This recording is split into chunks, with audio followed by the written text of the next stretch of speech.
สวัสดีครับโค้ชพลคนอีสานมาแล้วครับคลิปนี้จะพาเพื่อนๆไปดูมันสำปะหลังครับปลูกเดือน11นะครับหรือเดือนปลายเดือนตุลานะครับไปดูกันเลยครับ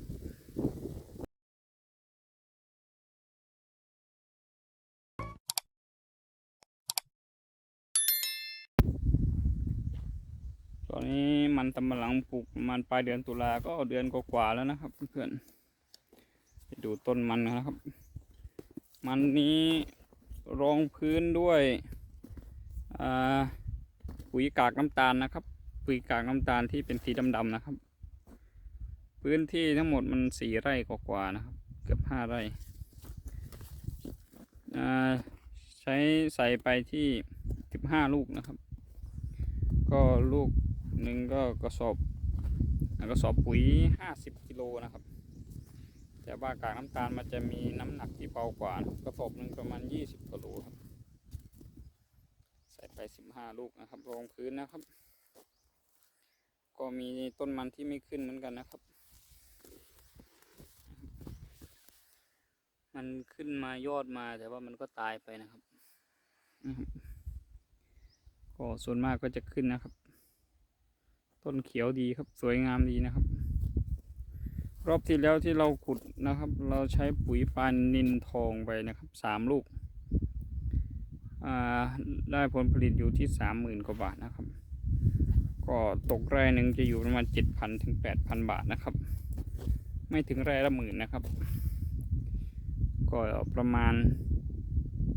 ไร่หนึ่งก็2 ตันกว่าไม่ถึง3 ตันด้วยนะครับเพื่อนๆตอนนี้วัชพืชก็ขึ้นมาแล้วนะครับนี่ครับต้องถอนทิ้งนะครับนี่ครับต้นหญ้าต้นหมูครับหญ้าต้นหมูมันจะเป็นยางนะครับยางอื่นครับที่เขาเรียกกันครับหญ้าก็กำลังจะขึ้นนะครับนี่ต้นนี้ก็เพิ่งแตกครับตัวนี้ก็คือตายแล้วเรามาซ่อมนะครับเพื่อนเห็นไหมครับต้นมันจะไม่โตครับบางต้นก็คือต้นไม่สมบูรณ์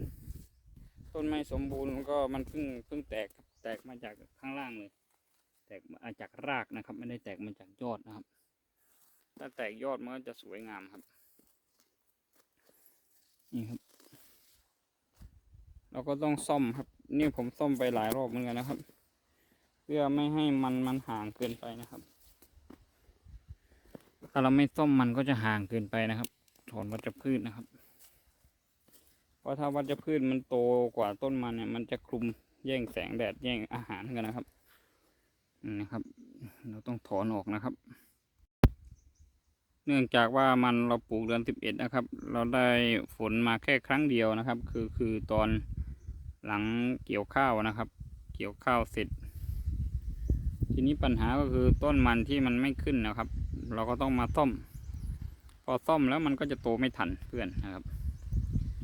พอมันโตไม่ทันแล้วปัญหาคือดินมันแห้งแล้วนะครับ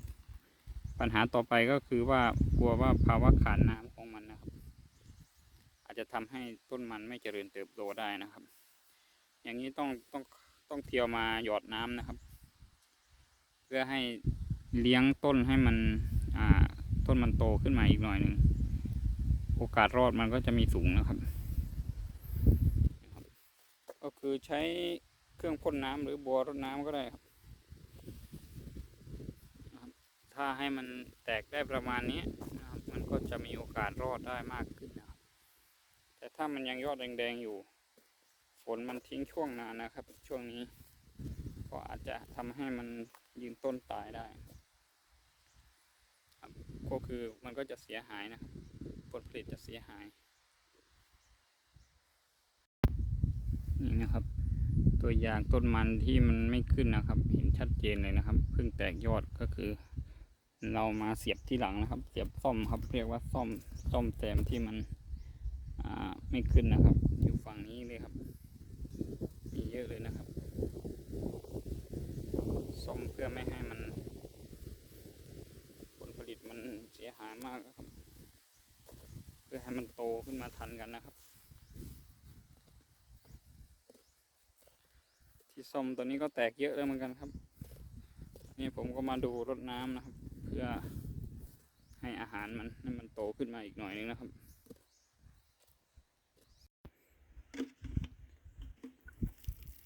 ต้องเกี่ยวรดน้ำนะครับใช้บัวหยอดหนึ่งครับโอกาสที่ต้นมันจะรอดก็มีมากขึ้นนะครับเฉพาะต้นที่ผมซ่อมใหม่นะครับที่กำลังแตกต้นมันยังไม่ค่อยโตนะครับนี่ครับโอกาสรอดมันก็จะสูงขึ้นนะครับมันจะได้โตไวขึ้นนะ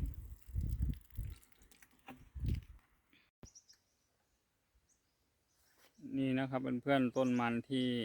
มันยืนต้นตายนะครับเนื่องจากว่ามันแรงครับเราเสียบไปฝนมันขาดช่วงนะครับมันก็เลยตายครับแล้วก็เลยมาซ่อมครับซ่อมเสร็จแล้วก็ต้องมารดน้ำครับมันก็คือมีปัญหาตามมานะครับต้นก็โตช้าครับขอบคุณเพื่อนๆที่ติดตามและรับชมนะครับสำหรับคลิปนี้ก็สวัสดีครับ